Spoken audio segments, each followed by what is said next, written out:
Good evening friends. এটা আমরা এখন পেরোচ্ছি কাঠপাত্তি। তো বাড়ি যাওয়ার পৌঁছানোর কথা ছিল আজকে সকাল 8:30 থেকে 9:30। ট্রেন 13 ঘন্টা লেট, যার জন্য এখনও বাড়ি পৌঁছাতে পারিনি, এখনও 2-2.5 ঘন্টা। তো দীপাবলি এখানেই হচ্ছে, দেখো আমিও এখানেই দেখছি, তোমাদের সাথে শেয়ার করলাম।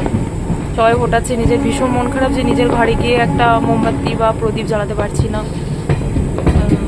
সবাই কি সুন্দর ছবি টবি দিচ্ছে, ভিডিও শেয়ার করছে, আমারও তো ভীষণ ভালো হচ্ছে। দেখো আমারও বেশ ভালো লাগলো, মনে হয় একটা ভিডিও করি। চলো, বাড়িতে হচ্ছে, বাড়িতে সবাই ছবি টবি দিচ্ছে, ভালো লাগছে দেখে। নিজের হলে হয়তো ভালো লাগতো, আর কি করব জানি না যে কখন পৌঁছাবো। 13 ঘন্টা লেটে চলছে ট্রেন, বুঝতে পারছি না। খুব সুন্দর লাগছে দেখতে, খুব সুন্দর।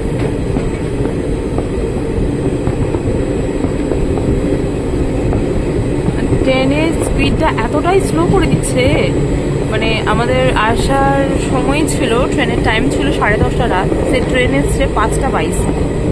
তারপরে দিনটা শনিবার রাত্রে চাপার কথা, আমাদের রবিবার চাপতে হয়েছে, বুঝতেই পারছো। তারপর ট্রেনের জার্নি কালকে সারাদিন সারা রাত, আজকেও সমানে যেখানে আমাদের নেমে যাওয়ার কথা সেখানেও নামতে পারছি না।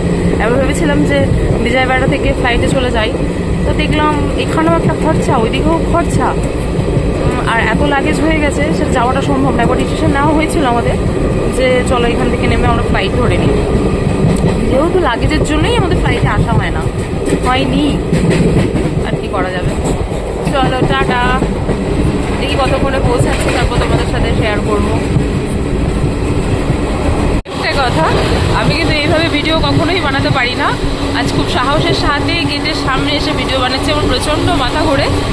তো পিছনে বর দাঁড়িয়ে আছে, আমি বললাম চলো একটা ভিডিও বানাই, যার জন্যই বানাচ্ছি। ভীষণ ভালো লাগছে মানুষের বানায় যেটা দেখি, এটা দিনের বেলা হয়তো আরও ভালো লাগতো, কিন্তু সাহসেরও তো একটা প্রয়োজন, আমার সেই সাহসটা নেই, তাই রাত্রেবেলাই করছি। দেখো সবাই কিন্তু বাজি ফাটাচ্ছে, আড়াবাজি। আমাদেরও অনেক প্ল্যান ছিল জানো তো, আজকে গিয়ে অনেক কিছু করবো, কিছুই হলো না। বেশ মন খারাপ দুজনেরই। বাড়িতে তো মন খারাপ যে কালী পুজোর আগে কেন চলে গেলাম, এরকম একটা ব্যাপার। সেই কিছুই হলো না, বাড়ি থেকে আসাও হয়ে গেল, আর এদিকে কিছুই হলো না। অন্ধকারে কিছুই বুঝতে পারবো না, বাট আমি কিছু কিছু জায়গা বুঝতে পারছি।